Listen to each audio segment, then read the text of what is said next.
wow, my head really hurts from those crunches I was doing.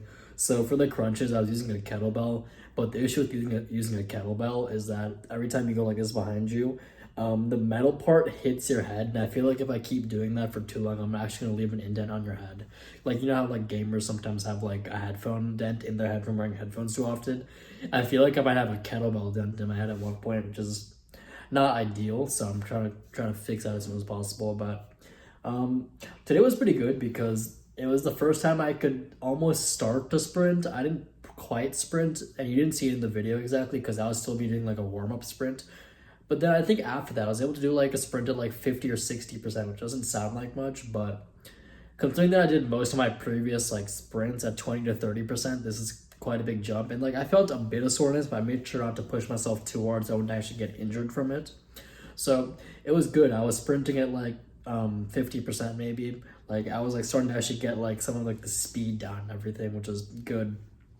Honestly, I was telling my friend like when I was sprinting, I was like, I kind of feel like Midoriya from the anime My Hero Academia. If you haven't watched the anime, basically it's like this one guy gets superpowers, right? And the thing is like he has like this power to like like he can like knock over an entire building or like cause an earthquake, but like he also can't because every time he does that punch, he like breaks his entire arm, right? So then he has to learn how to use like 10% power, 5% power, or whatever.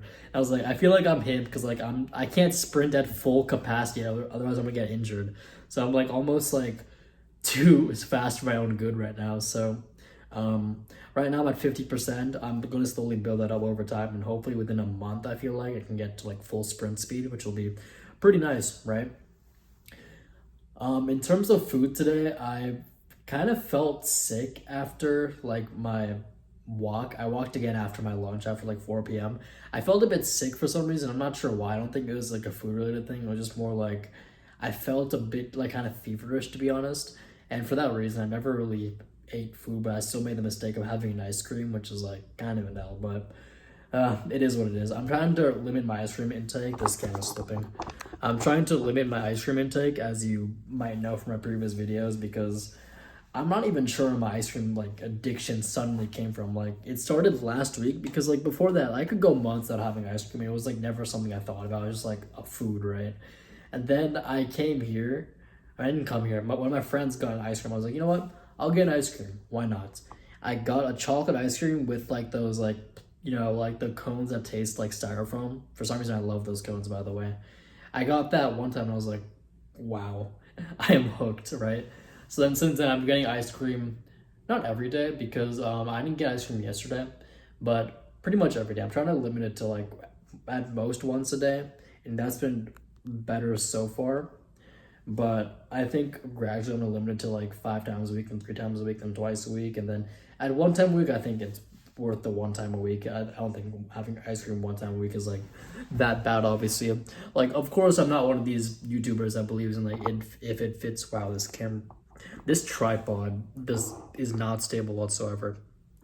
As I was saying, of course I'm not one of those YouTubers that believe in like if it fits your macros and like, you can just like eat like if I was one of those YouTubers I'd probably be eating just ice cream the entire day and just be like, yeah, but I'm in a calorie deficit, it doesn't matter. But obviously it's more important than just being in a calorie deficit, right? It's also about having the optimal nutrient profiles and like actually fueling your body, not just for muscle growth and fat loss, but also for like your brain health and like your own mental health. People don't seem to understand. Oh my god, wow. People don't seem to understand that like your food, the food you consume has a very big impact on your mental health. Everyone seems to think that mental health, everyone thinks they're too special. That's the issue. Everyone thinks they're so special and they think their mental health issue comes from like this like chemical imbalance, and that might be true, but a lot of the times the chemical imbalance in your brain can come from what you eat and how you behave as a human being. And a lot of the times what causes that chemical imbalance in our brain, like the lack of serotonin, which is what usually causes depression or like mental health issues, is actually just not being like a normal, healthy, natural, did I say healthy, natural human being.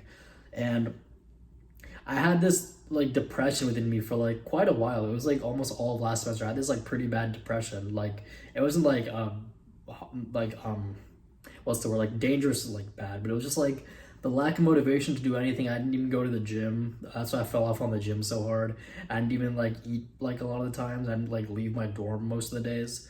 And except for class, obviously. But you get my point, right? Like, it's like this lack of motivation. And I was like, maybe I'm just not being a normal human being. Maybe I'm not going outside enough. Maybe I'm not like, getting my exercise in and like eating like the foods I should be eating, which is like, it's common sense. Like, I mean, obviously, if you want more personalized advice, you can check out the Skinny Fat Odyssey, which is for beginners in fitness, which is linked in the description. But to be honest, all diet really is just whole foods, right? You hear that and you're thinking like, yeah, but everyone says that. But the reason everyone says you should eat whole foods is because honestly, 80%, maybe 90% of diet advice is just eat whole foods. The rest of it, like the niche of like, go on keto, eat more meat, go on carnivore, whatever. All these things, if anything, they do like another 5 or 10%. But 90%, eat your meats, eat your fruits, eat your vegetables, eat your dairies, eat your carbs. Do that. And like non-processed carbs, obviously. Don't eat like Cheetos or something. Those are processed carbs, but like unprocessed carbs. Do that, and that will be 90% clean diet. You'll feel amazing. I guarantee it. If I probably didn't have my ice cream all the time, I would probably also feel it even more than I do now. And I already feel a difference, to be honest. I'm like, think about that. I'm having ice cream once a day. At one point, it was twice a day. And I was eating whole foods, and I still felt way better than last semester when I was like eating a lot of fast food. I felt so much better. It was insane. Like, I'd eat like, my eggs with like, like turkey and vegetables and like a fruit smoothie, which is like, not the most amount of fiber, but it is what it is. And then I would feel really good after that. I would feel really good. Like, how sometimes after you eat like a meal, you just feel the need to like crash or like take a nap or just like not do anything. I didn't feel that. I was just able to go on a walk and be like, wow, this is actually really nice. And that's what I did today. Like, obviously for lunch today, I had my very new favorite meal of steak, rice, and vegetables. And then after that, I just went down a walk and I was like, until I felt sick. But like before that, I was like, wow, this is actually really nice. Like, I don't think I appreciate how much of an effect the food I eat and the habits I do affect my mental health. And I'm not here to like disprove modern medicine or something or say that like depression isn't real, but I feel like a lot of people don't have depression. They just are in a state. Let me rephrase that. I don't think a lot of people have depression. I think a lot of people have states where they are depressed and they're in a depressed mood, and moods can last a while. It can last weeks, it can last months. I don't think that's depression necessarily. I think a lot of that can either be due to events that happened, obviously, but another big reason just because you're not eating clean, you're not getting sunlight. That's a big thing. You're not going outside in general. You're not meeting people. You're not socializing. You're not discovering or adventuring out enough. You're not getting enough like just decent exercise, even just including walks. Walking counts as exercise, of course. You're not doing any of those like 6 things. Maybe you're doing one max, and then you're not doing any of the rest. So that itself is the issue with the mental health epidemic we see in our society. Do you think this has suddenly risen recently for no reason? That's not true. In the 80s, people probably played outside more than they do in the 2020s, right?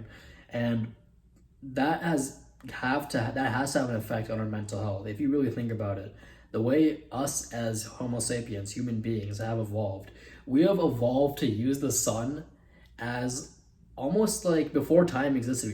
We use the sun to tell time. The sun is almost like our sense of sanity. And when you just hold yourself in your room all day, it kind of drives you insane. Like, maybe not in a crazy way, but even like a depressing way. It just drives you insane just to stay in your room all day. And like, sure, maybe you see the sun through the window, like this window I'm seeing through right now. Maybe you see the sun through it. There's no sun, by the way, it's nighttime.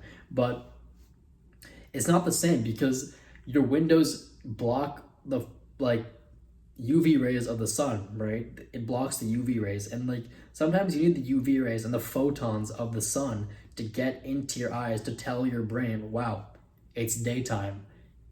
And we have associated evolutionarily like a sunny day with like blue skies as peace, serenity. What's another word for serenity? Calm. We have associated all these things with sunlight. And here we are in our rooms all day, avoiding the sun. Bit strange, right? So I've been really trying to get into the sun more. Usually I do my cardio in like the gym and the treadmill, but like it's been so nice in Georgia recently. I go to school in Georgia. It's been so nice. It's literally February and like today was 75, yesterday was 78, tomorrow's gonna be 75 again. It's been so nice. I've been wearing shorts and everything in February, which is kind of crazy for me, a native Chicagoan. So I've been enjoying it, getting a lot of sun in. I made sure today when I woke up, even though I forgot to check my weight, I went outside like within an hour of waking up, which is something that if you know, Dr. Andrew Huberman actually recommends you do. Going to the sun within the first hour of waking up, like actually outside, not just like looking at the sun through your window, right? Like actually going outside in the sun, not looking directly at the sun because obviously that's bad for you, but just like being in like a bright area and just like, you know, just like existing. That itself basically starts the circadian rhythm in your brain to tell you like, okay, it is daylight now, and start the production of what's the sleep hormone called? I think it's called melatonin. Start the production of melatonin 16 hours from now, roughly. So pretty much if you wake up at 8 a.m., you go out at 9 a.m., you just kind of like chill outside for like 5-10 minutes. Most likely, what's 16 hours after 9 a.m.? It's, cannot do math. What's 16 hours after 9 a.m.? Man. 1. Okay. Then around 1, most likely you will get sleepy. That's not like 100% foolproof. Like, don't get pedantic on me and just be like, yeah, I woke up at 9 today, went to the sun, and I fell asleep at like 11. Like, yeah, of course, there's like different circadian rhythms per person. But as a general rule of thumb, the sun always tends to set your circadian rhythm. And the same thing also happens with the sunset. So even today, one of the reasons on top of cardio, I went to walk outside after my lunch was because the sun was starting to set, and it was like probably like 6 p.m. or something. The sun was starting to set, and I was like, okay, let me watch the sun set a bit. And as I did that, there was like this like piece that just like went through my mind. And like, even though like obviously like I'm a bit fat right now, I'm not in the best shape, and there's like a lot of things I'm thinking about, after seeing that sunset, I was like, you know, maybe everything will be okay. It doesn't have to be perfect now. It will be. And maybe it doesn't even have to be perfect in the future. It'll be better in the future. And that's the feeling I got when I saw the sunsets. So, very, very long. Wow, it's a 13-minute video already.